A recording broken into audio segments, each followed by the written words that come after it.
కొందరికి శాంతి నక్షత్రములు ఏమిటి అని తెలుసుకోవాలి అనుకొని ఉంటారు.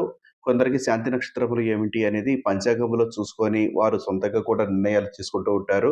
కొందరికి పంచాంగం చూడడం వస్తే, కొందరికి పంచాంగం చూడడం రాకపోవడం అనేది కూడా చూస్తాము. ఇప్పుడు నేను చెప్పే శాంతి నక్షత్రాలు పంచాంగము ప్రకారము చెప్పడం జరుగుతుంది. నా పేరు దుర్గామల్లేశ్వరరావు సిద్ధాంతిని. శ్రీ రాజరాజేశ్వరి జ్యోతిష్ నిలయము, నెహ్రూ నగర్, నందిగామ. శాంతి నక్షత్రములు విషయానికి వస్తే అశ్విని, భరణి, కృత్తిక, రోహిణి, ఆరుద్ర, పుష్యమి, ఆశ్లేష, మఖ, పుబ్బ, ఉత్తర, హస్త, చిత్త, విశాఖ, జ్యేష్ఠ, మూల, పూర్వాషాఢ, పూర్వభాద్ర, రేవతి ఈ 18 నక్షత్రములు. వీటిలో జ్యేష్ఠ మిక్కిలి దోషము.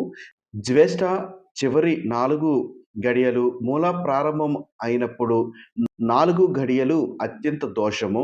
పుష్యమి 2 పాదము, కర్కాటకము లగ్నము, పూర్వాషాఢ 3వ పాదము, ధనుర్ లగ్నము, చిత్త 2వ పాదము, కన్యా లగ్నము, ఉత్తర 1వ పాదము, సింహ లగ్నము నందు పగలు జననపుత్రము, తండ్రికి గండము, రాత్రి పుత్రిక జననము, తల్లికి గండము ఏర్పడడానికి అవకాశం ఉంటుంది. మరియు బహుళ చతుర్దశి, అమావాస్య, సంధ్యాకాలము, గ్రహణ సమయము, వర్జ్య దుర్ముహూర్త సమయములందు తల్లి తండ్రులకు సంబంధించినటువంటి నక్షత్రములు యందు జననమైన మిక్కిలి దోషము. తప్పక శాంతి జరిపించుకోవలసినటువంటి అవసరం ఉంటుంది.